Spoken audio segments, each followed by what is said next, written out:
that it was time for me, for Leonard to graduate from college.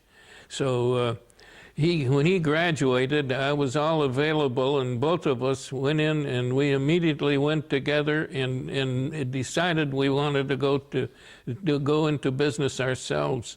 So we found a place up on one of the main thoroughfares in Detroit, and we went there, and it was a back place where it was something similar to what I had when I would. Originally, when I went in and had our own business there, that was way before I finished college. It was something similar in the back room where we were able to make our batches, and we were there for 2 or 3 years. I don't recall exactly how many years we were there, and then we decided we had to have a bigger place, so we were getting more accounts and doing very well. We went, and then we found a place on Davison, which was about 2 miles away from where we were originally.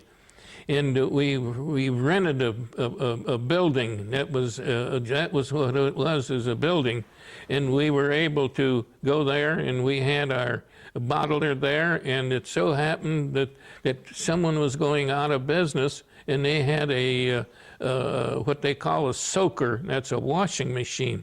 And then we had our filler that we had was what they called it. I forget just exactly what it was, but anyway, it bottled, it washed, it filled four bottles at a time. Each time it go around, it filled 4 bottles. So we were able to be in business, and we went out, and we were getting accounts and doing real well. And then finally from there, this is what we had from Leonard's Fountain Specialties, and we did very well there. And as time went on, we tried to expand it. We put another addition to the building, which was pretty big then, and we continued on, and we worked very hard. And Leonard was in there making up syrups, and I was out in the road getting accounts. Yeah, then while we were there on Rhine, we had little Lenny the third that came in when he graduated from school, and there is where Lenny came in, and he worked for us, and he took care of all the trucks and everything else in the whole plant. It was more or less like the plant manager. And then as time went on, we also had.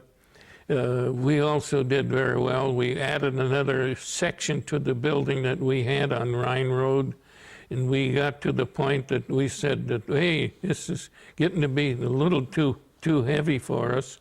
So then we happened to be driving down on the one street, and only 2 blocks away from us, it just happened to be the first time we couldn't get through one of the streets. We went through this other street, and we saw a big sign on the building, for sale.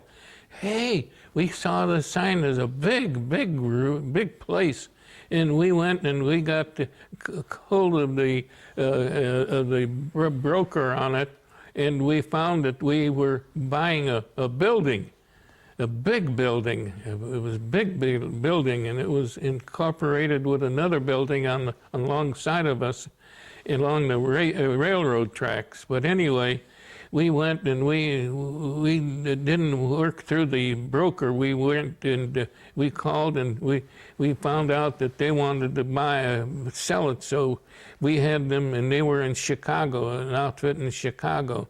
So we went and we bought the building.